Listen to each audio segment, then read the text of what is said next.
માંગરોળ ઓજી વિસ્તાર અને લંબોરા સકરાણા સહિતના ગ્રામજનો દ્વારા માંગરોળથી પસાર થતા રોડ ઉપર બ્રિજ બનાવવા બાબતે મામલતદારને આવેદનપત્ર પાઠવવામાં આવ્યું।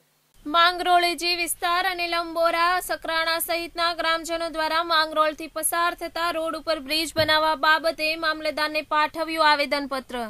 જૂનાગઢ જિલ્લાના માંગરોળ ખાતેથી દ્વારકા સોમનાથ 4 લેન રસ્તો બનાવવાની કામગીરી ચાલુ છે।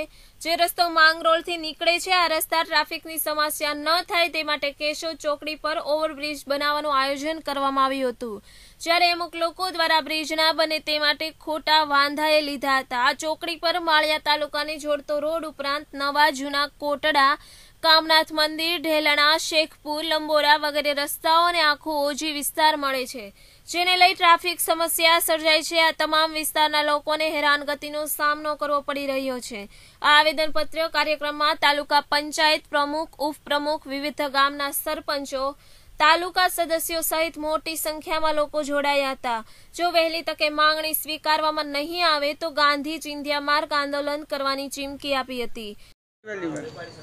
ભારત સરકારની યોજના મુજબ દ્વારકાથી ભાવનગર સુધીના રોડને 4 લેન કરવાની યોજના સરકારશ્રી છે। આ રોડ માંગરોળમાંથી પસાર થાય છે, નેશનલ હાઈવે, અને એને 4 લેન રોડ બનાવવામાં માંગરોળ બાયપાસ ઉપરથી વેરાવળ તરફ જતા રસ્તો એ કેશોદ ક્રોસિંગથી લઈ, માંગરોળ પેટ્રોલ પંપના કેશોદ ક્રોસિંગથી લઈ અને વેરાવળ રિલાયન્સના ક્રોસિંગ સુધી આ રોડ ઉપર ઓવરબ્રિજ આપવાની વાત હતી, પરંતુ કોઈ કારણોસર નેગેટિવ રજૂઆતોના કારણે માંગરોળની પ્રજા, સમસ્ત માંગરોળના તાલુકાના લોકો દુઃખી થાય એવી રીતે નેગેટિવ નકારાત્મક રજૂઆતો કરીને કેટલાક પોતાનું હિત જાળવવા માટે એણે આ પુલનો વિરોધ કર્યો એવો અમારા ધ્યાનમાં આવ્યો। એટલે સમસ્ત માંગરોળ તાલુકાના અને શહેરના લોકોની સાથે આજે મામલતદાર સાહેબને અમે આવેદન આપ્યું છે કે આ ઓવરબ્રિજ બનવો જ જોઈએ, કારણ કે અહીંથી માંગરોળ તાલુકાના 19 ગામો અને માંગરોળ શહેર અને તાલુકા બહારથી આવતા આ તાલુકાને જોડતા રસ્તા ઉપરથી આવતા લોકો ખૂબ જ દુઃખી થાય છે। હાઈવે છે અને એક્સિડન્ટની ખૂબ મોટો ભય સતત રહે છે। ધાર્મિક શ્રાવણ માસના દિવસો દરમિયાન માંગરોળ શહેરના લોકો કામનાથ મહાદેવના દર્શન કરવા જાય છે ત્યારે ચાલીને જતા હોય છે। અંધારામાં કેટલી વખત અકસ્માતથી બચ્યા છે।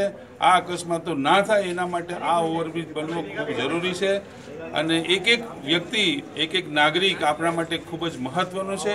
એટલે એક પણ જાન જોખમમાં ના મુકાય એના માટે પણ આ ઓવરબ્રિજ બનવો જરૂરી છે।